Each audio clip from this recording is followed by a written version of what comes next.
మీకు? మేడం నేను 1 మంత్ అవుతుంది తీసుకొని కిట్టు.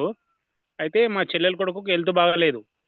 అయితే ఏం ప్రాబ్లమ్ అంటే వానికి 10థ్ క్లాసు షుగర్ ఎక్కువయిందనమాట 10థ్ క్లాస్‌ల. అయితే టైప్ 1 అంట అది షుగర్. అయితే ఆ షుగర్ కోసము వాళ్ళు హాస్పిటల్‌లో ఒక 2,00,000 దాకా ఖర్చయినాయి. నాకు ప్రవీణ్ సారు కవెల్లి సార్ మాకు పరిచయం చేసిండు ఇది. తర్వాత ఏందంటే ఆనికి ఎక్కువ ప్రాబ్లమ్ ఉందని మా చెల్లెలు కొడుకుకి ఇప్పించినా మేడం నేను. అయితే వాళ్ళు 1 మంత్ అయితుంది వాడబట్టి. మళ్ళా మొన్న టెస్ట్‌లకు పోయిరంట. టెస్ట్‌లకు పోతే డాక్టర్లు చెక్ చేసి అది చాలా తొందరగా కవర్ అయింది నీకు. బాగా డైట్ మెయింటైన్ చేసినావు అది అని అన్నారంట వాళ్ళు. వాళ్ళకి చెప్పొద్దని చెప్పిన ఇది వాడుతున్నామని. ఎందుకంటే వాళ్ళ డాక్టర్లు అదెందుకు వాడుతుర్రు, ఇదెందుకు వాడుతుర్రు అంటారు కదా మేడం. అందుకని వాళ్ళకి ఇప్పుడే చెప్పకుండా మీరు రిజల్ట్ వచ్చిందాక అని చెప్పిన. అయితే వాళ్ళు పోయిన తర్వాత డాక్టర్ చెప్పినట్ట మీకు తొందరగా కవర్ అయింది. 7% వచ్చిందంట. 9.3 ఉండేనంట అది. అయితే 7% వచ్చిందంట. చాలా తొందరగా కవర్ అయింది. మీరు మంచిగా మెయింటైన్ చేసిర్రు. 1 మంత్‌లోనే ఇంత కవర్ అవ్వడం చాలా గ్రేట్ అని అన్నారంట వాళ్ళు.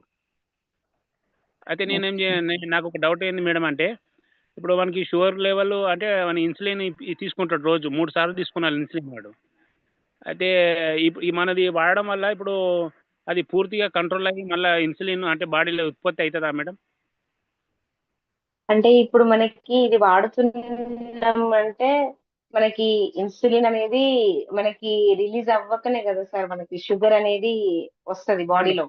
సో అవును ఇప్పుడు మేడం. ఇది మనకి రూట్ లెవెల్‌లో బెడ్, వాటర్ బెల్ట్ అది పెట్టుకుంటారు. అదే స్కూల్‌కు పెట్టుకపోనిస్తలేరు. హ్యాండ్‌కి పెట్టుకోని బెల్టు. ఆ!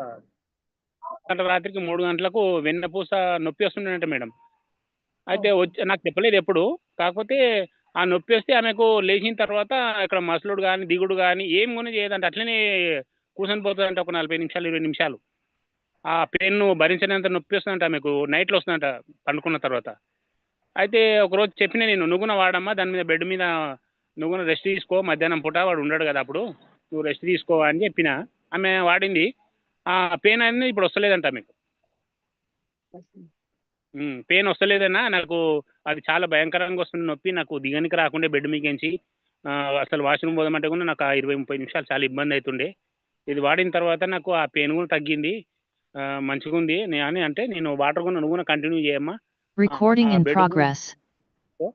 అని చెప్పిన. అది కంటిన్యూ చేస్తున్నారు. మా అల్లునికైతే ఇప్పుడు చాలా తక్కువైంది మేడం షుగర్ లెవెల్.